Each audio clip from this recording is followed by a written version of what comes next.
Week 14 of the fantasy football season.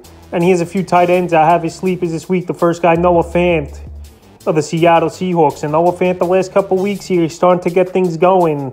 And tight end, we know, is a weak position and a position that changes weekly besides the top 5, top 6 guys. So Noah Fant, the last few games here, Week 10 at Tampa, 3 catches, 34 yards. Week 12 versus the Raiders, 3 catches, 34 yards. And Week 13 at the Rams, 4 catches, 42 yards, and a touchdown. So this week on paper, I know it's not the best of matchups versus the Panthers that give up the 7th least amount of fantasy points to tight ends on the season. But right here, Noah Fant's a big target.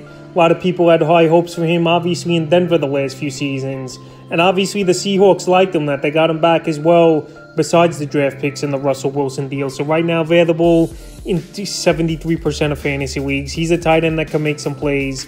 And a guy who's a big target at the goal line. And Geno Smith here, if he could add one more weapon to go with Metcalf and Lockett, this offense could possibly take the next level as well. And he's a sleeper this week is Noah Fant. The next guy, Jordan Akins of the Houston Texans. So Akins, he's been on this list a few times this season. And once again, this Texan team, they're going to have to throw the football a whole lot in this one versus the Dallas Cowboys. And Akins, he's been serviceable for the last month, except one horrible game. Week 10 at the Giants, 3 catches, 72 yards.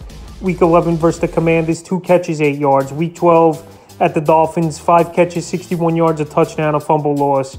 And Week 13 versus the Browns, he did have 6 targets in that one with Kyle Allen. 3 catches, 21 yards. So right here, Week 14, I know the Cowboys give up the 4th least amount of fantasy points to tight ends on the season. But right here, they're going to have to be chasing points. Davis Mills already back in the starting lineup for this Texan team.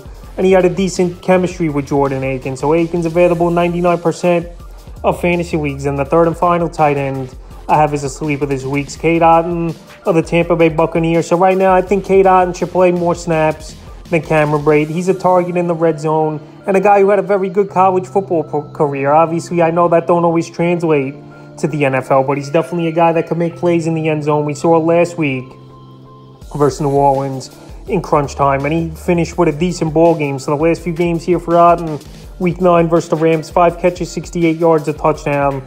Week 10 versus Seattle, 3 catches, 35 yards.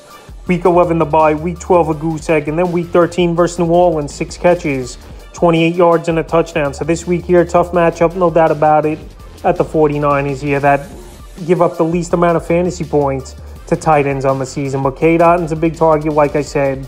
Mike Evans, he just hasn't been the same this season for this Buck team. And Chris Godwin, he's still not 100%, I believe, as well, coming off the ACL injury. So Cade Otton, I think, can make a few plays in this one versus San Francisco. And Brady's going to have to find another guy if they really want to open this offense up even more after the struggles have been on and off this season. So available in 91% of fantasy leagues. That's a few tight ends I have as sleepers for Week 14 of the fantasy football season.